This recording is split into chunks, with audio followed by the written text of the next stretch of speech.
नमस्कार दोस्तों। आज की topic MCQ on electric shock. जब किसी आदमी को इलेक्ट्रिक शॉक लग जाता है तो क्या करना चाहिए, उसी बेस्ड पर मल्टीपल चॉइस क्वेश्चन लेकर के आज मैं आया हूँ।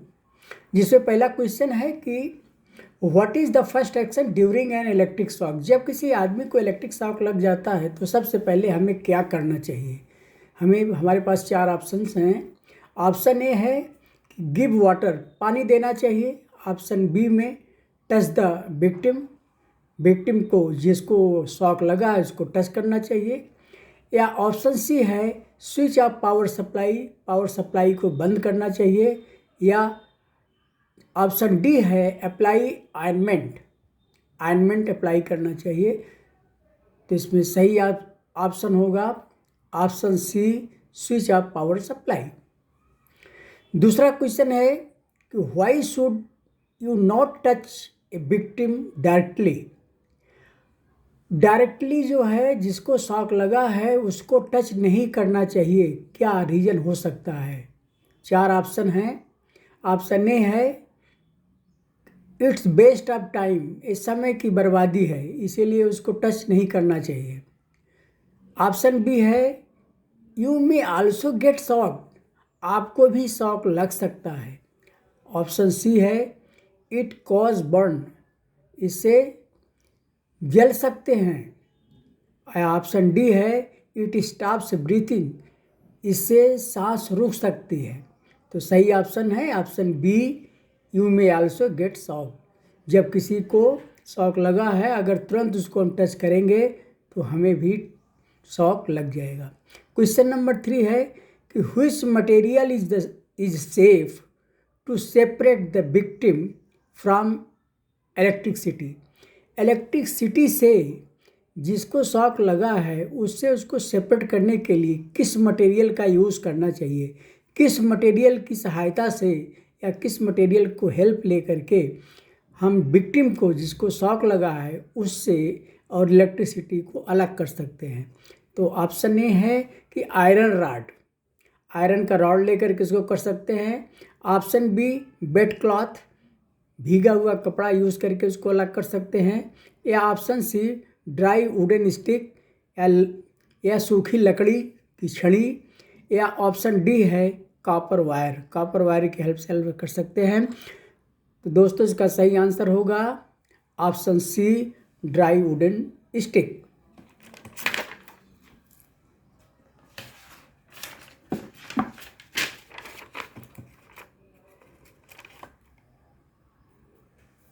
Question number 4, what should you check after removing the victim को रिमूव करने के बाद, जब शॉक लगा है उसे रिमूव करने के बाद हमें क्या चेक करना चाहिए।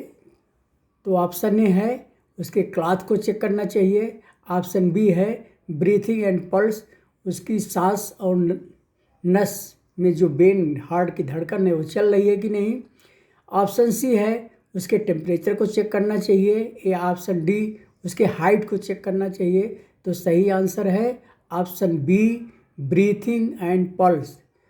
उस विक्टिम की जिसको शॉक लगा है उसकी सांस को चेक करना चाहिए और पल्स को चेक करना चाहिए, उसके हार्ट की धड़कन को चेक करना चाहिए। क्वेश्चन नंबर 5 है कि if the victim is not breathing what should you do. अगर विक्टिम जो है सांस नहीं ले रहा है तो आपको क्या करना चाहिए। इसका ऑप्शन ए है कि गिव फूड, उसको खाना देना चाहिए। ऑप्शन बी है कॉल फ्रेंड, दोस्तों को बुलाना चाहिए। या ऑप्शन सी है स्टार्ट सीपीआर स्टार्ट करना चाहिए। या ऑप्शन डी है लीव द एरिया, या उस एरिया को छोड़ देना चाहिए। तो सही आंसर होगा option C, start CPR start कर देना चाहिए, जिससे उसका हृदय दोबारा धड़कना शुरू कर दे, ब्लड का सर्कुलेशन दोबारा स्टार्ट किया जा सके। क्वेश्चन नंबर 6 है कि अगर emergency number in India, emergency number है इंडिया में, इमरजेंसी नंबर क्या है। तो ऑप्शन ए है 100, ऑप्शन बी है 101, ऑप्शन सी है 102 या ऑप्शन डी है 108। सही आंसर है ऑप्शन डी 108। क्वेश्चन नंबर 7 है कि what is the correct for burn treatment. अगर जल गए हैं तो सबसे करेक्ट ट्रीटमेंट मेथड क्या है, जलने का ट्रीटमेंट मेथड क्या है। ऑप्शन ए है अप्लाई ऑयल, ऑयल को लगाना चाहिए। ऑप्शन बी है अप्लाई टूथपेस्ट, टूथपेस्ट को लगाना चाहिए। या ऑप्शन सी है कूल विद वाटर, पानी के साथ उसको ठंडा करना चाहिए। या ऑप्शन डी है रब द एरिया, जहाँ पर बर्न है उस एरिया को रगड़ना चाहिए। तो सही आंसर है option C cool with water, पानी के साथ उसको ठंडा करना चाहिए।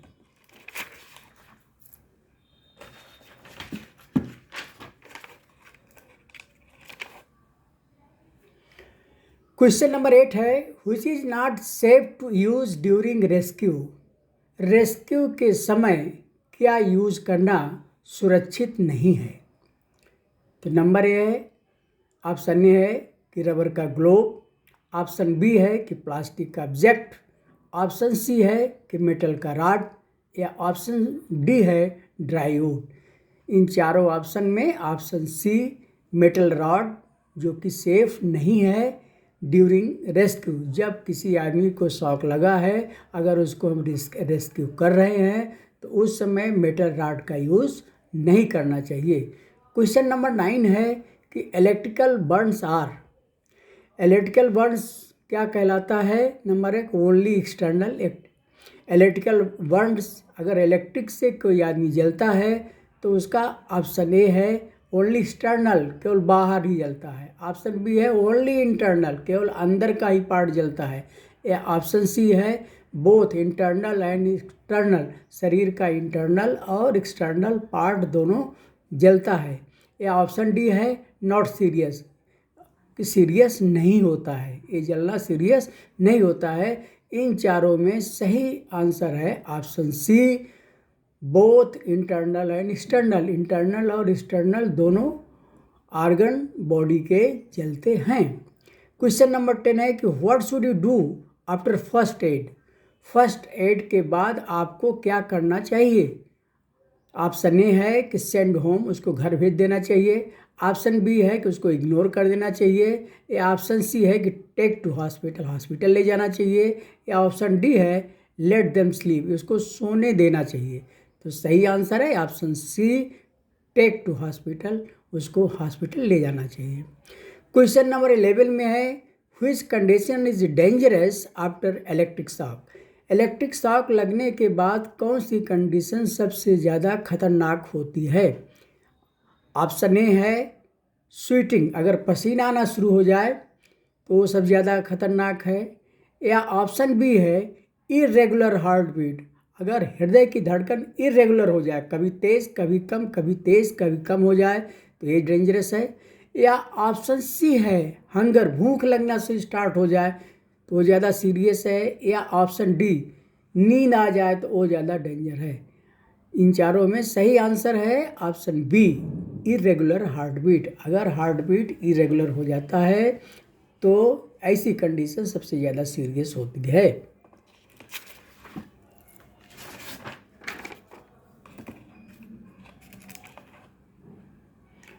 Question number 12 what should you avoid while helping.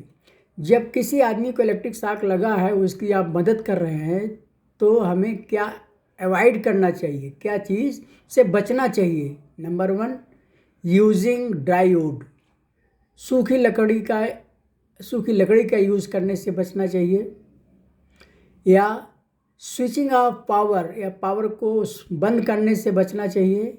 या ऑप्शन सी वेट हैंड्स, या गीला हाथ से बचना चाहिए। या ऑप्शन डी कॉलिंग हेल्प के लिए बुलाना चाहिए। तो सही आंसर होगा ऑप्शन सी वेट हैंड, भीगा हुआ हाथ का उपयोग अवॉइड करना चाहिए जब किसी विक्टिम को, जब किसी आदमी को शॉक लगा है, उसकी आप हेल्प कर रहे हैं। तो क्वेश्चन नंबर 13 है कि proper position of victim after rescue के बाद अगर किसी आदमी को शॉक लगा है तो उसकी प्रॉपर पोजीशन क्या होनी चाहिए। ऑप्शन ए है कि स्टैंडिंग, उसको खड़ा कर देना चाहिए, या ऑप्शन बी है कि उसको चलाते रहना चाहिए, या ऑप्शन सी है कि लेइंग डाउन, उसको नीचे लेटा देना चाहिए, या ऑप्शन डी है जंपिंग, उसको उछल कूद कराना चाहिए। सही आंसर है ऑप्शन सी, लेइंग डाउन, उसको नीचे लेटा देना चाहिए। क्वेश्चन नंबर 14 है कि CPR स्टैंड्स फॉर, CPR का फुल फॉर्म क्या होता है? तो 4 ऑप्शन है। Option A cardio pulse reaction, या ऑप्शन बी है कार्डियो पल्मोनरी रिससिटेशन, या ऑप्शन सी है कार्डियक प्रेशर रूटीन, या ऑप्शन डी है कंट्रोल पल्स रेट। सही आंसर होगा ऑप्शन बी, कार्डियो पल्मोनरी रिससाइटेशन। और क्वेश्चन नंबर 15 है कि main of the first aid is, first aid का मेन एम क्या होता है? Cure completely.